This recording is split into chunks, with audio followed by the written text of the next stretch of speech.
The old pickup truck rattled as it pulled into the parking lot of Premier Motors, the most expensive car dealership in the entire state. The truck looked completely out of place among the shiny sports cars and luxury vehicles that filled the lot. Its red paint had faded to a dull orange, and rust spots decorated the sides like old battle scars. The engine made a coughing sound before finally going quiet. Robert Chen stepped out of the driver's seat, his worn boots hitting the perfectly clean concrete. At 68 years old, he moved with the steady pace of someone who had worked with his hands his entire life. His overalls were the kind you'd find at any farm supply store, washed so many times that the original dark blue had turned to a soft gray. Patches covered a few spots where tears had been carefully mended, and the knees showed the permanent stains of honest work. His hands told their own story. They were large and weathered, with calluses that came from decades of handling tools, fixing machinery, and working the land. His fingernails carried traces of dirt that no amount of scrubbing could completely remove. These were hands that had built something from nothing, though anyone looking at them would simply see the hands of a farmer. The baseball cap on his head had seen better days. The logo of a seed company was barely visible, worn away by countless hours under the sun. Gray hair peeked out from underneath, and his face showed the deep lines that come from squinting into bright sunlight and weathering every kind of storm nature could throw at him. As Robert walked toward the gleaming glass doors of the dealership, he could feel eyes on him. A couple in matching designer outfits stopped their conversation to stare. The woman whispered something to her husband, who glanced over and shook his head. Their expression said everything they were thinking without speaking a word. The automatic doors slid open with a soft whoosh, and Robert stepped into a world that couldn't have been more different from his own. The showroom floor was polished to a mirror shine, and soft classical music played from hidden speakers. Crystal chandeliers hung from the ceiling, casting elegant light over the most expensive cars money could buy. The air smelled of leather and that special new car scent that dealerships somehow managed to maintain. 3 salespeople stood near the back of the showroom, dressed in crisp suits that probably cost more than most people made in a month. They were talking quietly among themselves when Robert entered, and their conversation stopped mid-sentence. All 3 turned to look at the unexpected visitor, their faces showing a mixture of surprise and confusion. "Is he lost?" one of them whispered, not quite quietly enough. "Maybe he's looking for the service department," another replied. The third salesperson, a young man named Derek who had been working at Premier Motors for 2 years, straightened his tie and walked forward. His smile looked forced, the kind of expression people wear when they're trying to be polite while hoping the situation will resolve itself quickly. "Good afternoon, sir," Derek said, his voice carrying a tone that adults usually reserve for talking to children. "Can I help you find something today?" Robert looked around the showroom, taking in the sight of cars that cost more than most houses. His eyes lingered on a sleek black sedan in the center of the floor, its paint job so perfect it looked like liquid night. "I'm looking at cars," Robert said simply, his voice carrying the slight accent of someone who had grown up speaking more to animals than people. Derek's smile became even more strained. "I see. Well, what exactly were you looking for?" "We have some very nice certified pre-owned vehicles that might be more in your price range. The used car lot is just down the street, actually. They have some great deals on pickup trucks and practical vehicles." "I know about pickup trucks," Robert said, walking slowly toward the black sedan. "Got one outside, but I'm interested in this one here." The other 2 salespeople had moved closer, trying to hear the conversation without appearing obvious about it. Other customers in the showroom began to take notice as well. A man in an expensive suit carrying briefcase looked over with raised eyebrows. 2 women dressed for a business lunch stopped pretending to examine a sports car and turned their attention to the unusual scene playing out. Derek followed Robert to the sedan, his discomfort growing with each step. "This is our top-of-the-line model," he said, speaking louder than necessary. "It starts at just under $200,000. It's really designed for executives and successful business people." "What makes it so expensive?" Robert asked, running one weathered finger along the smooth hood. "Well," Derek began, launching into what was clearly a rehearsed speech, "it has a handcrafted interior with genuine Italian leather, a premium sound system with 15 speakers, and an engine that produces over 500 horsepower, The paint job alone takes 47 hours to complete, with 7 different coats applied by hand. Robert nodded thoughtfully, continuing his slow walk around the vehicle. He peered through the windows at the interior, taking note of every detail. His examination was thorough and careful, the way someone looks at something they're seriously considering purchasing. This made Derek even more nervous. He had dealt with his share of tire kickers and time wasters, but usually they were obvious about it. This old farmer seemed genuinely interested, which made no sense at all. The monthly payment on something like this would be pretty steep, Derek said, hoping to end the conversation before it went any further. Even with excellent credit, you're looking at several $1,000s a month. Several thousand, Robert repeated, continuing his inspection. By now, the attention of the entire showroom was focused on them. The other salespeople were watching from a distance, and every customer in the building had found a reason to stay within earshot. The whispers were getting louder. "I think he's serious," someone said. "There's no way," came the reply. The manager of the dealership, a well-dressed man named Vincent, emerged from his office. He had noticed the commotion and wanted to see what was causing the disturbance. When he saw Robert examining the expensive sedan, his expression shifted to one of concern.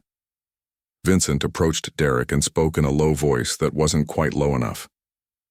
"What's going on here? We have real customers waiting." Derek glanced around and saw that this was true. The couple in designer clothes was looking impatient, and the businessman with the briefcase kept checking his expensive watch. "I'm just answering some questions," Derek replied, but his tone suggested he would be happy to move on to someone else. Robert straightened up from where he had been looking at the car's wheels. "Nice tires," he said. "Good tread pattern for all-weather driving." The comment caught everyone off guard. It wasn't what they expected from someone they had already written off as a waste of time. Vincent, the dealership manager, decided he had seen enough. He walked over to Derek and Robert with quick, determined steps. His polished shoes clicked against the marble floor, and his expensive suit rustled with each movement. Everything about him screamed success and importance, from his perfectly styled hair to his gold watch that probably cost more than most people's cars. "Excuse me," Vincent said, his voice carrying the authority of someone used to being in charge. He looked directly at Robert, sizing him up from head to toe. "I couldn't help but notice your truck in our premium parking section. Those spots are reserved for our VIP customers who are making purchases today." Robert looked up from the car he had been examining. His expression remained calm and friendly, showing no sign that he understood the insult being delivered. "Oh, I can move it if you need me to. Didn't see any signs saying I couldn't park there." "Well, there aren't signs," Vincent replied, his tone suggesting this should have been obvious. "It's more of an unspoken understanding. People who drive vehicles like yours usually park in the general section over there." He pointed toward the far end of the lot, where a few older cars sat in the less desirable spots. Derek shifted uncomfortably beside them. Even he thought Vincent was being too direct, but he wasn't about to challenge his boss in front of customers. The businessman with the briefcase had moved closer, no longer even pretending to look at cars. He was listening to every word with obvious amusement. "This should be interesting," he muttered to himself, loud enough for others to hear. The two women who had been examining the sports car walked over as well. Both were dressed in designer clothes and carried handbags that cost more than most people made in a week. Their jewelry sparkled under the showroom lights, and their makeup was applied with the precision that only comes from regular visits to expensive salons. "Is everything all right over here?" asked the taller of the two women, whose name was Patricia. Her voice dripped with fake concern, but her eyes showed genuine curiosity about the drama unfolding. "Just helping this gentleman understand our parking policy," Vincent replied smoothly. Patricia's friend, Helen, looked Robert up and down with unconcealed distaste. "Are you sure he's actually a customer? I mean, look at him." She didn't bother to lower her voice. Robert continued to study the car as if he hadn't heard the comment, but the slight tightening around his eyes suggested he had caught every word. He ran his weathered hand along the car's side mirror, testing how smoothly it adjusted. "Sir," Vincent said, his patience clearly running thin, "I really do need you to move your truck. We have serious buyers coming in this afternoon, and first impressions matter in this business." "I understand," Robert said quietly, "but I was hoping to take a look at a few more cars first. This one's nice, but I wanted to see what else you have." Derek couldn't hide his frustration anymore. Look, friend, I don't want to be rude, but this really isn't the place for window shopping. These cars start at prices that most people never see in their lifetime. Maybe you'd be more comfortable at Johnson's Used Cars down the road. They have some really nice pre-owned vehicles that might be more realistic for your situation. The businessman with the briefcase actually laughed out loud. Johnson's Used Cars, he repeated, shaking his head. That's perfect. Patricia and Helen exchanged glances and began giggling behind their hands. Other customers in the showroom had stopped all pretense of shopping and were now openly watching the scene unfold. What kind of work do you do? Helen asked Robert, her tone making it clear she already knew the answer wouldn't impress anyone. I'm a farmer. Robert replied simply. This admission sent a wave of whispers through the gathered crowd. The businessman actually snorted with laughter, and Patricia covered her mouth to hide her smile. A farmer, Vincent repeated, as if the word left a bad taste in his mouth. Well, that explains the attire. Derek saw an opportunity to end this embarrassing situation once and for all. You know what? There's actually a farm equipment dealer about 20 minutes from here. They might have some nice pickup trucks in your price range. Practical vehicles for practical people. I already have a pickup truck, Robert said, still maintaining his calm demeanor. It's the one you want me to move. Right, Derek said, his voice getting louder. So why would you need a luxury sedan? I mean, where would you even drive it? To the feed store? This comment brought actual laughter from several of the onlookers. The businessman was now openly enjoying the show, and Patricia and Helen were whispering to each other while pointing at Robert's boots. Those boots have actual mud on them, Helen said, not bothering to whisper anymore. He's tracking dirt all over this beautiful showroom. Vincent looked down at Robert's feet and frowned. It was true that the boots showed signs of recent farm work, though Robert had done his best to clean them before coming inside. This is exactly what I was worried about, Vincent said to Derek, speaking as if Robert wasn't standing right there. We can't have this kind of situation when our high-end customers are trying to shop. A new salesperson, a young woman named Jessica, had joined the group.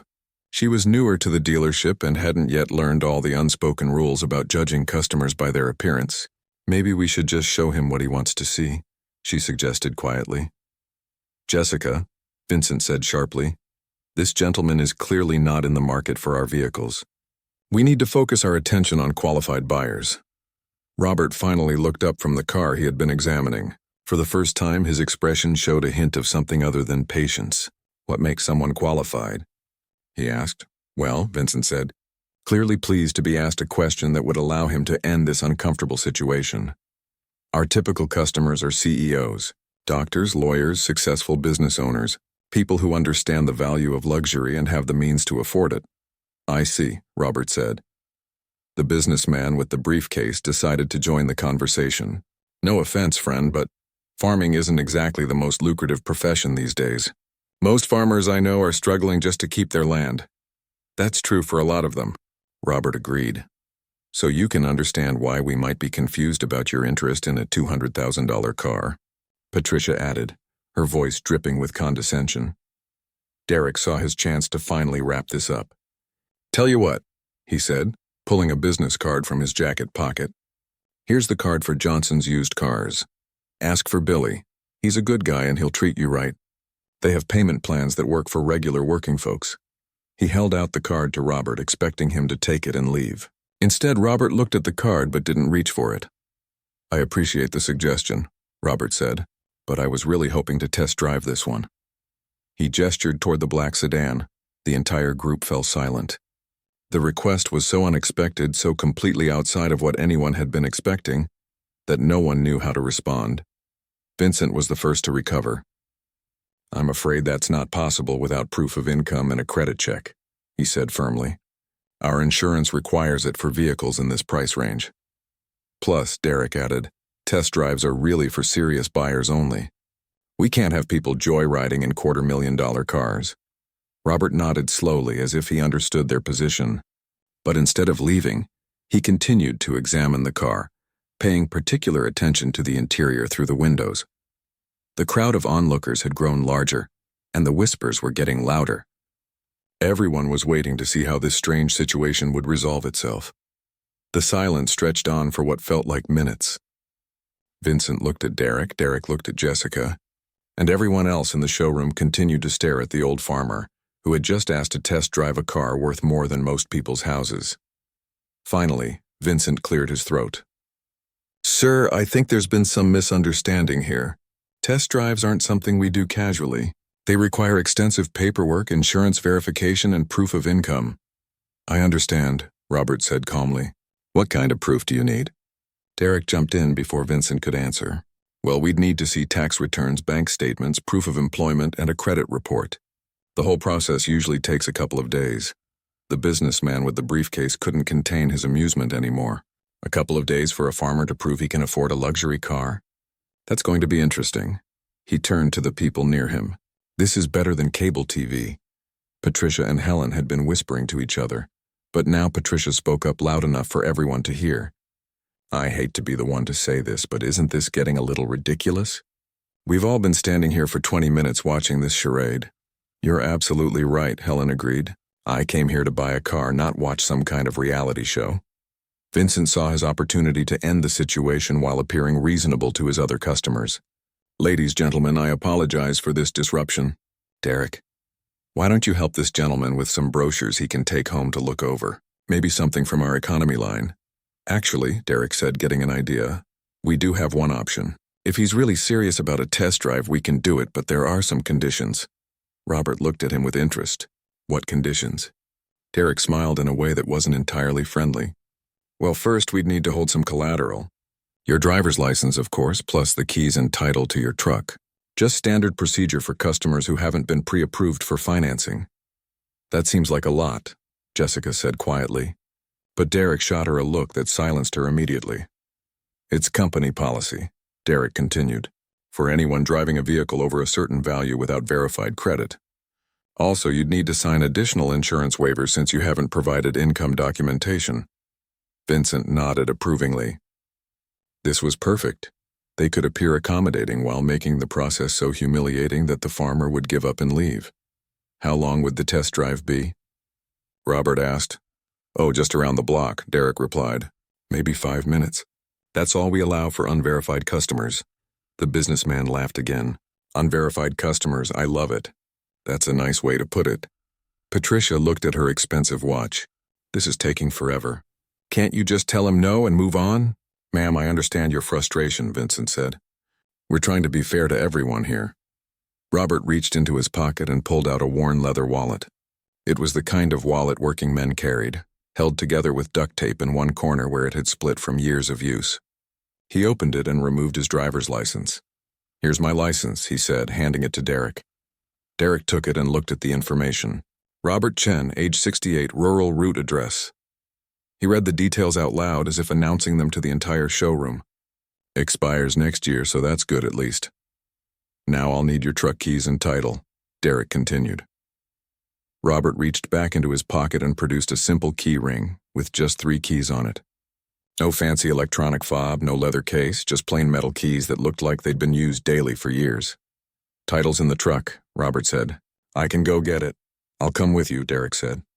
"Company policy. Can't have customers walking around the lot unsupervised." The 2 men walked toward the exit, followed by several of the curious onlookers. Patricia and Helen trailed behind, not wanting to miss any part of the entertainment. Outside, Robert's old pickup truck looked even more out of place in the daylight. Parked between a sleek sports car and a luxury SUV, it stood out like a sore thumb. The rust was more visible in the sunlight, and there were scratches along the sides that spoke of years of hard use.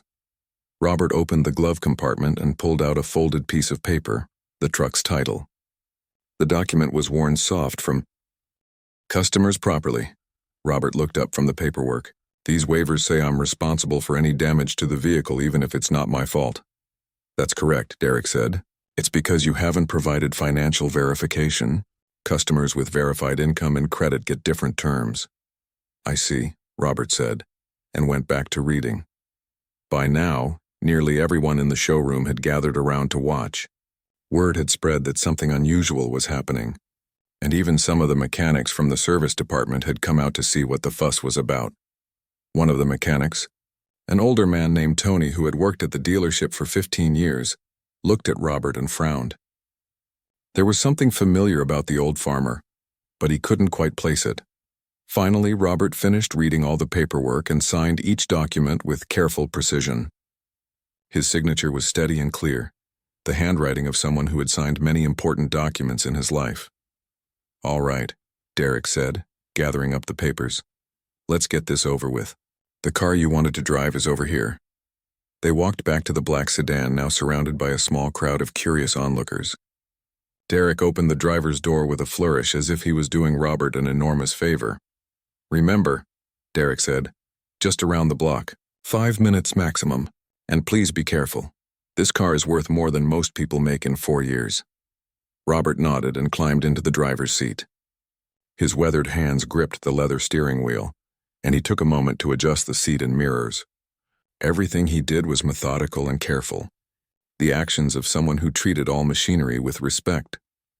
As Derek walked around to the passenger side, he pulled out his phone and quickly sent a text message to his colleague at another dealership. "You won't believe what I'm dealing with right now. Some old farmer thinks he can afford a luxury car, taking him for a pity drive." The response came back immediately. "LOL, get video if you can." Derek climbed into the passenger seat, still smiling at his phone. He had no idea that his little joke was about to backfire in ways he couldn't imagine. The luxury sedan started with barely a whisper. Robert pressed the start button and the powerful engine came to life so quietly that it was hard to tell if it was running at all. He sat for a moment, getting familiar with the controls, his calloused hands moving carefully over the expensive dashboard. "Everything all right there?" Derek asked with barely hidden impatience. "The controls are pretty advanced, but I can walk you through them if needed." "I think I can figure it out," Robert replied, adjusting the rearview mirror one final time. Derek's phone buzzed with another text message. He glanced at it and couldn't help but smile. His friend from the other dealership had written back, "Take pictures. This has got to be the best story of the year." Robert put the car in drive and slowly pulled out of the parking space. The sedan moved like liquid silk, responding to every tiny input with precision that was almost startling after driving his old pickup truck for so many years. "Nice acceleration," Robert commented as they reached the street. "Yeah, well, that's what happens when you have a 500 horsepower engine," Derek said as if explaining something to a child. "It's probably got more power than anything you've ever driven before." Robert nodded thoughtfully and turned onto the main road. As they drove, Derek continued his condescending commentary, pointing out features as if Robert had never seen the inside of a car before. "See that screen there? That's the navigation system. It can find any address in the country, and those buttons on the steering wheel control the radio and phone functions. Pretty fancy stuff for most people." Derek's phone rang, interrupting his lecture. He looked at the caller ID and grinned. "I have to take this. It's my buddy from Premier Luxury across town. Do you mind?" "Go ahead," Robert said, concentrating on the smooth handling of the expensive vehicle. Derek answered the phone with enthusiasm. "Hey, Brad, you're never going to believe what I'm doing right now." He glanced at Robert and, assuming the old farmer wasn't paying attention to the conversation, continued in a normal voice. "I'm sitting in a $200,000 car with some old farmer who thinks he can actually afford it. Guy showed up in overalls and work boots, probably makes $30,000 a year if he's lucky."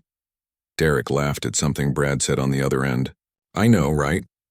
My manager wanted me to get rid of him, but I figured I'd give him his little joyride and then send him on his way." Robert's hands tightened slightly on the steering wheel, but his expression remained calm. He continued driving, listening to every word. "The best part is he's taking this whole thing seriously," Derek continued. "Asked a bunch of questions about the engine and the leather seats like he's actually going to write a check. I had to make him put up his beat-up old truck as collateral just to get him behind the wheel." On the other end of the line, Brad was apparently finding this hilarious, because Derek started laughing even harder. "Oh, it gets better. We've got half the showroom watching this circus. Some of our best customers are getting impatient, but honestly, it's kind of entertaining. This guy has no idea how out of place he is." Robert pulled into a parking lot and stopped the car. For a moment, Derek thought something was wrong with the vehicle, but Robert just sat there quietly, his hands still on the steering wheel. "Hold on, Brad," Derek said into the phone. "I think something's wrong with the car." He looked at Robert. "Everything okay? Engine trouble?" Robert turned to face Derek for the first time during the entire drive. When he spoke, his voice was still calm, but there was something different about it. A quiet authority that hadn't been there before. "Derek, I heard your phone conversation." Derek's face went pale. He quickly said goodbye to Brad and hung up, realizing too late that his casual cruelty had been overheard. "Look, I didn't mean anything by that," Derek started. But Robert held up a hand. "I'd like to ask you a question," Robert said. "What would you say if I told you I wanted to buy this car?" Derek relaxed slightly, thinking he was back on familiar ground. "Well, like I explained earlier, you'd need to go through our financing department, provide income verification, and probably look at a payment plan that fits your budget. What if I wanted to pay cash?"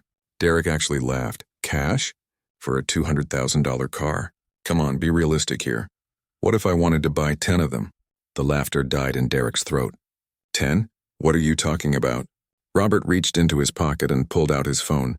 It wasn't the latest model, but it was newer than Derek had expected. "I'm going to make a phone call. I'd like you to listen carefully." He dialed a number and waited for someone to answer. When they did, Robert's entire demeanor changed. His voice became crisp and businesslike, carrying the unmistakable tone of someone accustomed to making important decisions. "Good afternoon, Catherine. This is Robert Chen. I'm going to need you to verify some account information for a business transaction." "Yes, I know it's unusual, but there's someone here who needs to hear this directly." Derek's eyes widened. The voice coming from this old farmer was completely different from the quiet, humble man who had been enduring insults for the past hour. "Catherine, I'm at Premier Motors, and I'm interested in purchasing their entire luxury inventory for our executive fleet. Can you confirm our current liquid assets in the business account?" There was a pause, and then Robert handed the phone to Derek. "She'd like to speak with you." Derek took the phone with shaking hands. "Hello? Good afternoon," came a crisp, professional voice. "This is Catherine Walsh from First National Bank.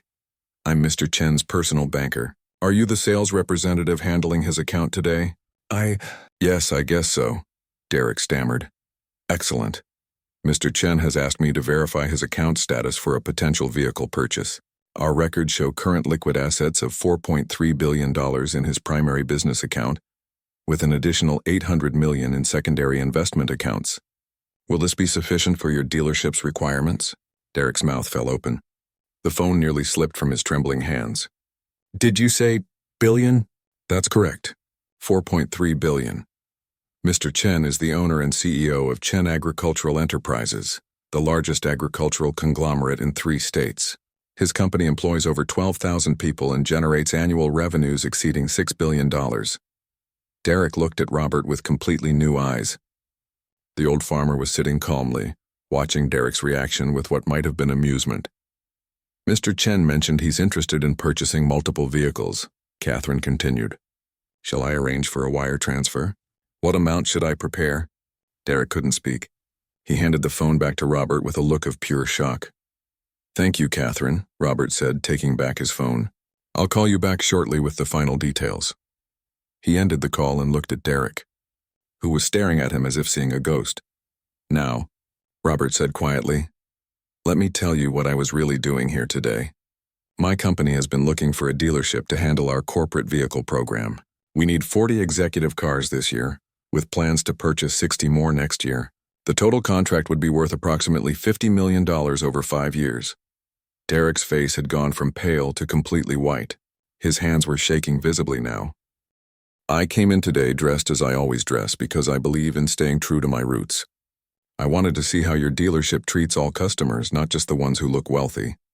Robert started the car again and began driving back toward the dealership. "What I discovered is that your sales team judges people by their appearance, insults potential customers behind their backs, and treats working people with contempt. Mr. Chen," Derek began, his voice barely above a whisper, "I had no idea. If you had known I was wealthy, you would have treated me differently," Robert interrupted. "But that's exactly the problem. Every person who walks through your door deserves respect, regardless of how much money they have or what they're wearing."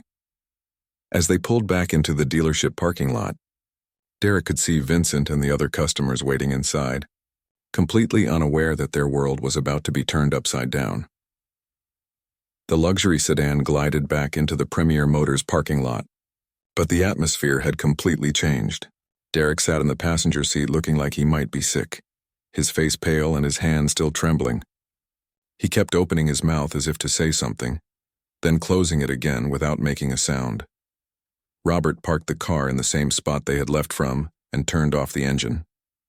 The silence in the car was deafening. Finally, Derek found his voice, though it came out as barely a whisper. "Mr. Chen, I don't know what to say. I made a terrible mistake." Robert looked at him with the same calm expression he had maintained throughout the entire ordeal. "Yes, you did. But it wasn't just one mistake, Derek.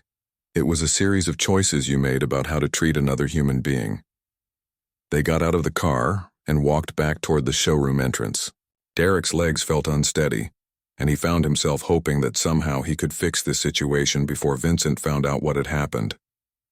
But as they approached the glass doors, he realized that was impossible.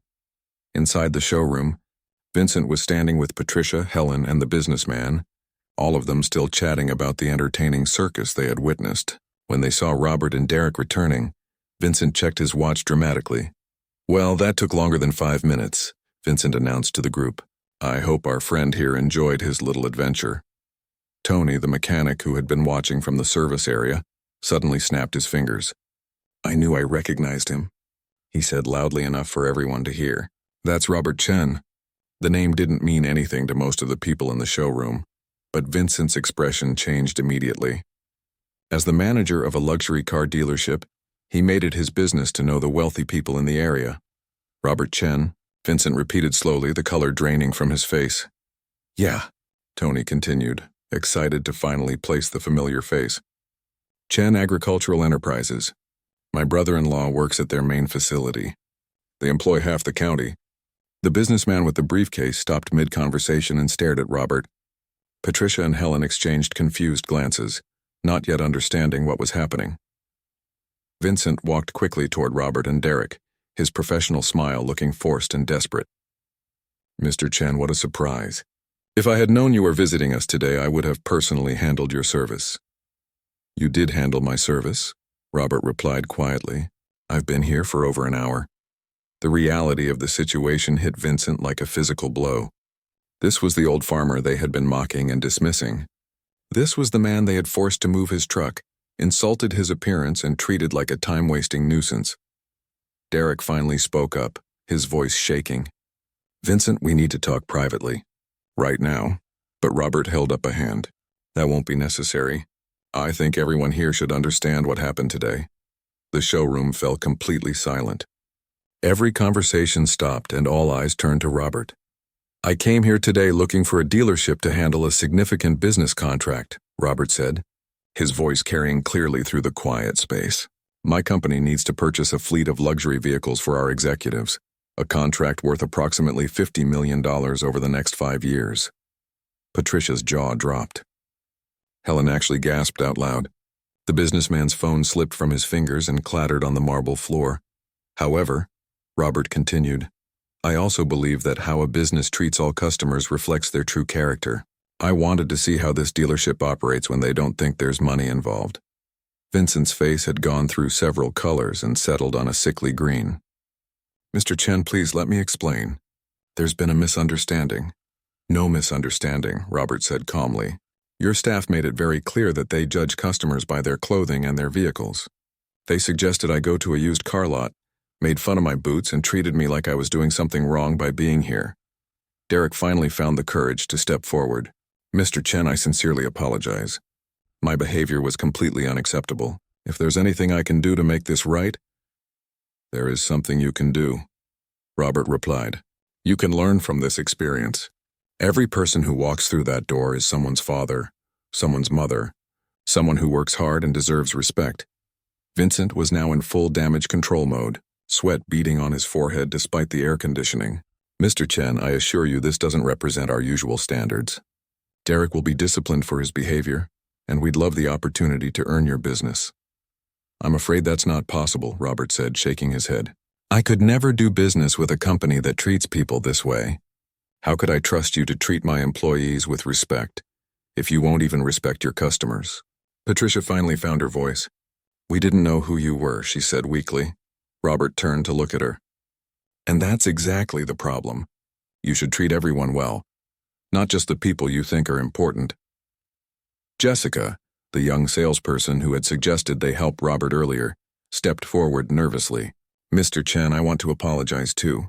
I should have spoken up more when I saw how you were being treated." Robert's expression softened when he looked at her. "You did try to help, and I appreciate that. Don't let this place change who you are." Vincent made one last desperate attempt. "Mr. Chen, surely we can work something out. Perhaps if we offered you a significant discount on your fleet purchase or special terms." "This was never about money," Robert said firmly. "This was about basic human decency, something that apparently can't be bought or negotiated." He walked over to where his truck keys and documents were still sitting on Derek's desk.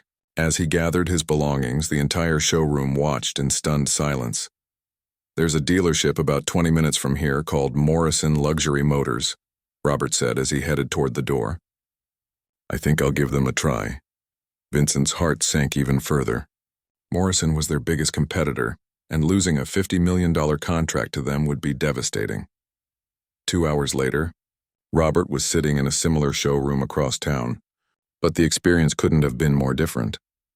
The salesperson at Morrison's had greeted him warmly despite his work clothes, offered him coffee, and spent time understanding his company's needs without once making a comment about his appearance. "So you need 40 vehicles this year, with plans for 60 more next year," the Morrison salesperson was saying. "We can definitely handle that kind of volume. When would you like to start?" By the end of the week, news of what had happened at Premier Motors had spread throughout the business community. Derek had been fired immediately, and Vincent was desperately trying to explain the situation to the dealership owner. Several other customers had heard about the incident and decided to take their business elsewhere as well. 3 months later, Robert was back on his farm, wearing the same style of overalls and work boots that had caused such a stir at Premier Motors.